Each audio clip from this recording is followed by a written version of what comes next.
Welcome, everyone. Welcome to our Fireside discussion with Rotem Alaluf. Rotem is the CEO and co-founder of Wand, and he is one of the top pioneers in AI business assistance and generative AI in the enterprise. Today, we'll discuss the future of AI business assistance and generative AI for enterprises, opportunities and challenges, and Rotem's insights from the front lines of this market. Rotem, it's so awesome to have you with us today. Thank you for joining. Thanks a lot, Jukka, and hello, everyone, and great to be here. Fantastic. And for everyone in the audience, you can add your questions using the Zoom's Q&A feature. So you can just pop in your questions there, and we'll try to get those included as we go. So I'll give first a little bit of context on why we're excited to speak with Rotem. There is a massive opportunity to use AI in the enterprise to analyze data, gain insights, improve productivity, and elevate human work. However, traditionally, many of the AI tools were designed for data scientists, not for business users. And commonly, AI projects have taken a very long time to implement. They've been very complex, and the success rate has not been great. And generative AI tools, such as ChatGPT, were not really designed or architected for enterprise use.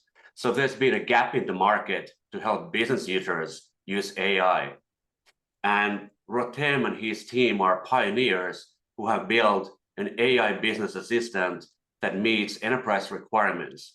It gives business users access to data, insights, and automation to make their work simpler, better, and faster. And people from thousands of companies have already used Wand. So Rotem, to get us started here, can you give us a brief background of Wand? What inspired you to build Wand? And what's your vision for what Wand will enable? Yeah, so in general, the way that we are looking currently at the enterprise world is that we are going to see a very, very seismic shift in enterprise software with the ability of humans and machine to collaborate using natural language. So instead of us adapting to the way that computers are working till now, we are bringing AI is able to bring computer to interact with us in the way that we are used to work. And this revolution that we are just at the beginning of it can change everything that we are used to do and the way that we are used to do different tasks, and also to simplify tasks in a manner that everyone will be able to do a lot more in much shorter time, improve productivity to completely new levels, and enabling new skills for people that didn't have them before. So this revolution is probably one of the biggest one in the human history. And this is, of course, something that we are passionate about helping and leading. And that's what brought Wand to this, and me to start Wand and Wand to this specific industry. And we are excited from every day that we are bringing another and taking another step further with bringing the technology for maturity. Fantastic. Let's dive a little bit deeper into enterprise customers. What have you learned about barriers that enterprises are dealing with today, things that have limited AI adoption in the enterprise and value realization by business users? And then if you can also speak to how is Wand addressing and solving those barriers going forward? Sure. So if we're looking at enterprises compared to consumers applications, so we have a lot of gaps that in the enterprise that we don't have in the consumers. One is security, how we are making sure that the data is highly secured, that everyone has access only to his data, that there is no in any way data sharing between different users, something that, of course, consumers applications like ChatGPT, for example, is doing in order to improve the solution is something that is not applicable in enterprises. The second thing is how we are able to connect to all the different applications that enterprises are working today, each one of them coming with a different structure of the data and coming with different structure even per user sometimes. If you'll think about private applications and dedicated application per customers, those things makes it requires actually to create a new technology in order to be able to work with those different applications and storage systems in an automated way. Otherwise, it will take a very, very long time to implement those AI solutions. The third thing is a problem that everyone discussing about a lot is the hallucination problem. So generative models specifically can hallucinate, and it's not really feasible to fix it in the model level, but only in the infrastructure level. So a lot of technologies for mitigating hallucination in the best way to give transparency about the data sources, data disambiguity, and problems like those that we are seeing a lot of times, in enterprises. Sometimes we can find in an enterprise the same data that is trying to say, for example, what's the revenue of the enterprise in a specific division, and we'll find 6 sources that saying completely different numbers, and how we are able to connect it using AI. So I'll say that in order to bring the technology to enterprise, a lot of infrastructure needs to build beyond the large language model itself, that maybe is even more complex than building the large language model itself, and then bring it to scale. So those are the main problems. So security, scalability, data traceability, and transparency is something that is much more important for enterprises than the consumer world. That brings challenges that one of the things that we are doing at Want is to solve those challenges in the infrastructure level and also in the AI technology level. Makes sense. That's a great overview. Can you provide more color about Wand's AI business assistant, Wandy, and what it does for users?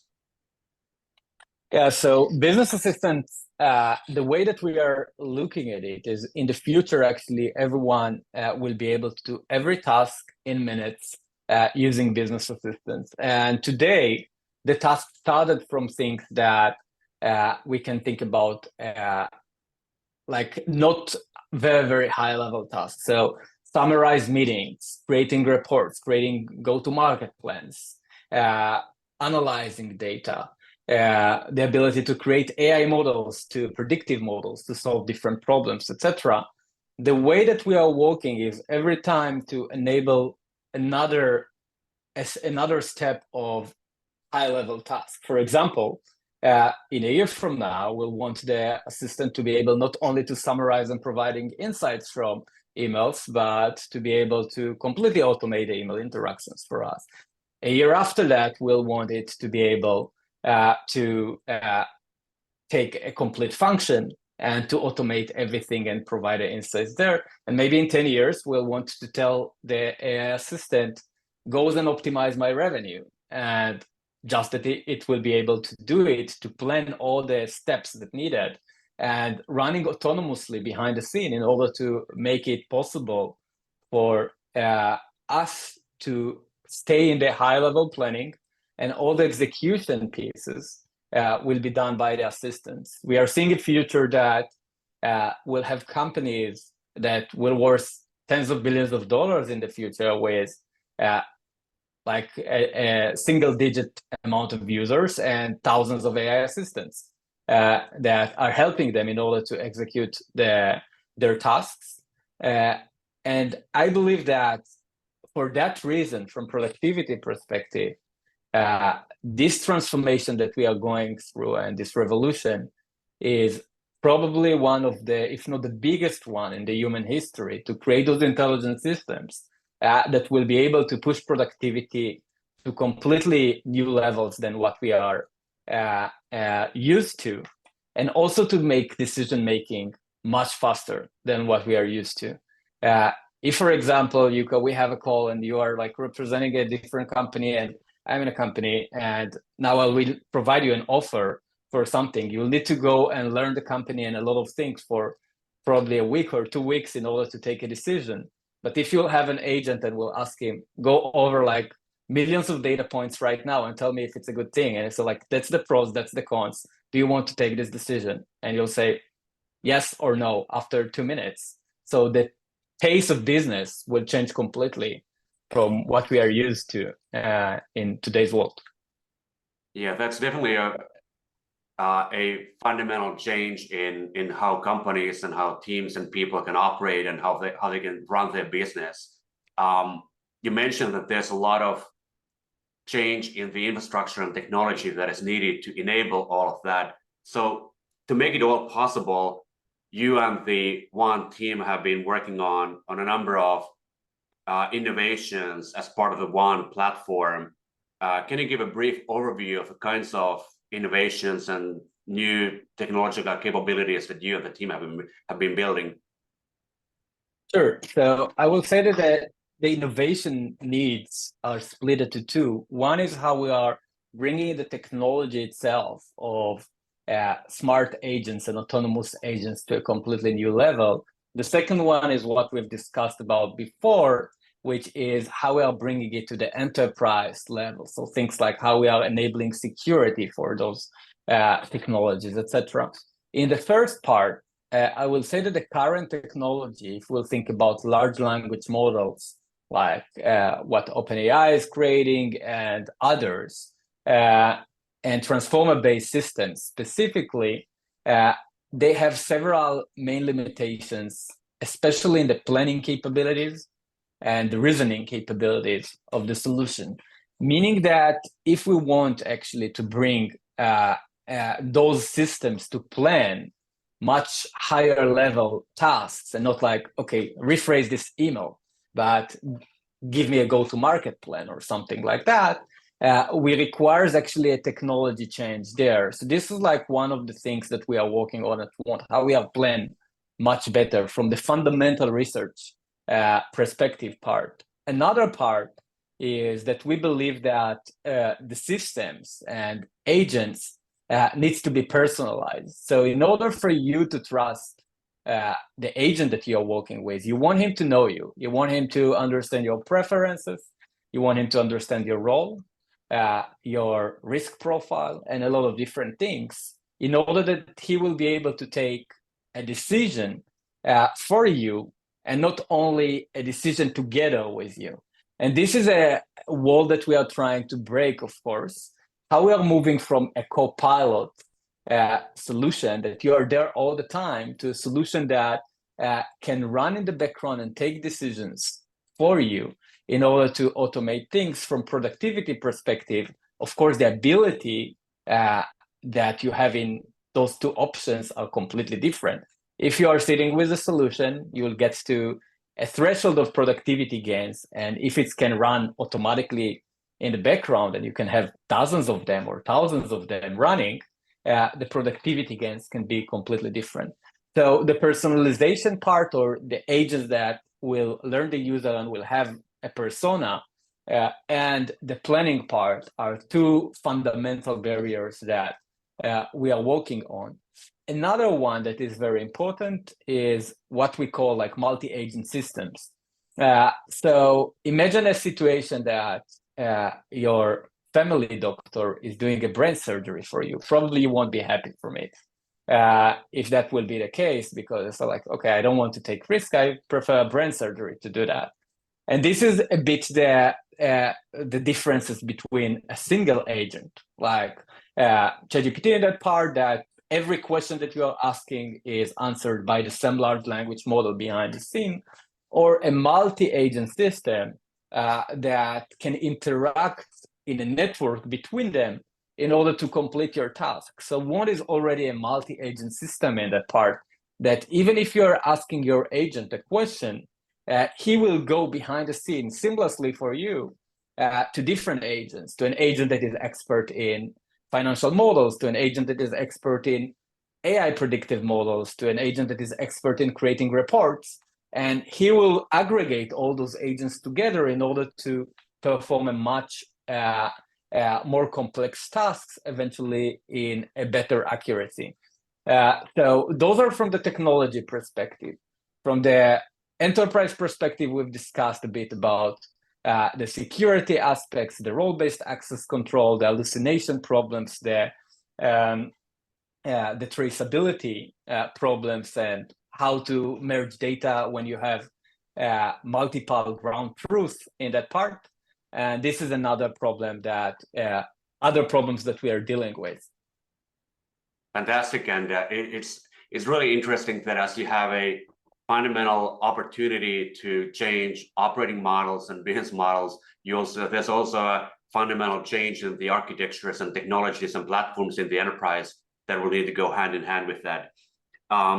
So when you think about AI business assistants and one, there's the potential to help a very broad range of customers across industries, business functions, and types of organizations. But in the near term, where do you see the near-term opportunities for enterprises? What types of organizations, what types of roles, what types of use cases? Where do you see that near-term adoption or near-term potential to get started on this journey? So I think that like AI, first of all, can help multiple sectors and industries and almost every user today.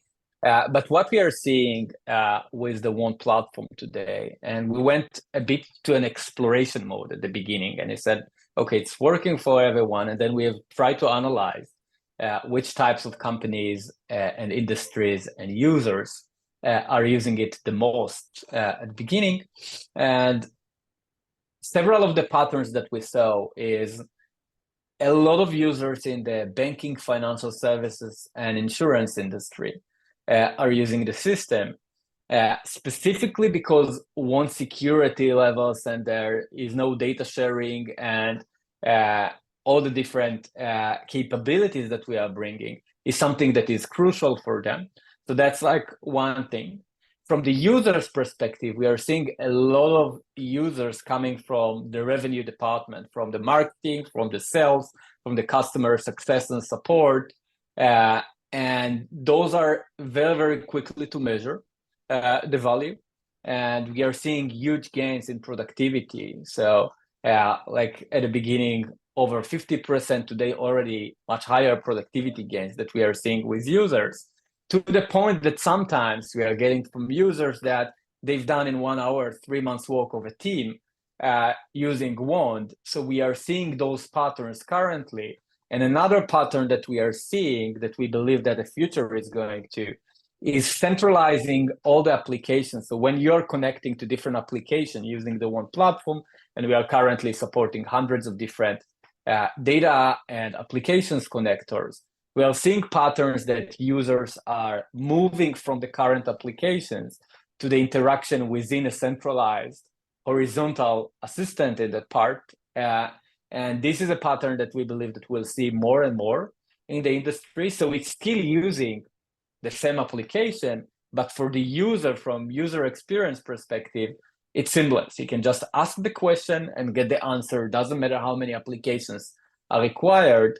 And it's also a huge opportunity for data sharing when the security protocols enabling it between different applications. So for example, to answer a question about something in sales or revenue, probably you need to interact with data from the marketing and from finance and from the sales department and from the customer support in order to get a comprehensive answer. So we are seeing actually this pattern of people understanding the value and the power of centralizing the system and the operation in order to get much more valuable insights and to do the work much faster. Yeah. Thank you for sharing that learning. It's really interesting how the changes at multiple layers, also the user experience, user interface, how people engage and interact with applications and data, that will change very dramatically. And it goes back to what you said earlier about the human-machine collaboration. Let's talk a bit more about the business benefits that you mentioned there already, that you're seeing very significant biggest benefits. I think you mentioned over 50% productivity gains. Can you talk a bit more about what's driving the productivity gains? What types of gains are you seeing? What types of benefits? And what advice would you have for customers who want to really maximize those kinds of benefits? Yeah, so I'll say first of all, from productivity gains, it's a topic by itself, how it's getting measured. And like when we are measuring it, we are working together with the enterprises to understand what the users are doing usually and how it changes. It's very difficult to measure it autonomously in that part. In what we are seeing users, so as like, and I will focus on the topics or the fields that I've discussed about before. We are seeing a lot of users working and using the system for preparing new content, for preparing to meetings, because they have all the system connected to the application. They can prepare to meetings with information from Salesforce and Zendesk and HubSpot and a lot of places. For example, we are seeing people are running risk modeling. We are seeing people are finding issues in legal documents. We are seeing users creating reports just to share with the management of a specific situation. We are seeing people are getting ideas about like which campaigns to use. We are seeing users using the system today in order to create, as I said before, predictive AI models to understand which customers are going to churn, which transactions are maybe fraud, and a lot of other things. So the system actually is getting broader and broader. And a lot of times we are getting actually to users that are showing us what they did. And so like, okay, this is amazing. We didn't know, like, we didn't thought about it. So my suggestion to people, you are the expert to what you are doing, not us in that part. We are enabling a technology that can help in solving a lot of things without the technical expertise, but with the business expertise, the users are experts. And we have countless of cases that people are showing us what they did, and we are finding it very exciting. And our suggestion, just like try to do what you're doing in the day-to-day that takes you a long time, if it's creating reports or building models and analysis, and give it a try with the system and see where you can gain the biggest productivity gains. When we are seeing users that are finding those spots, a lot of times they are saving not 50% productivity, but as I mentioned, like they are taking a 3 months to 1 hour a lot of times. So also those are possible, and we believe that it will grow more and more. And one point about like the interface that you have mentioned before, we believe those interfaces also will get evolved to even simpler way for users. So today, most of the interaction is chat-based, but we are seeing the interaction is moving also to audio and video. And the situation that we are collaborating together with AI in one medium. So we have like platforms that we are using to interact with people today. WhatsApp, for example, we have groups. Also, like in the business world, you can think about Teams, etc. And we have platforms that we are interacting with AI agents or AI assistants. We believe those will merge eventually. So we'll have like one centralized place to interact with both people and AI assistants, and we'll be able to improve the collaboration by having like a centralized system like that. Very good. One thing that you've also attacked that's been a problem is the very long implementation cycle with traditional enterprise AI projects, where it's taking a long time to plan, design, implement, and then see if you can get value from the AI implementation. And you have a very different approach with product-led growth and enabling people to quickly try it out. Can you talk more about how you help customers engage with one platform and experience the product, and how long it takes to see value? Yeah, so I'll say like another shift in the technology is that it becomes very, very available to try very, very quickly.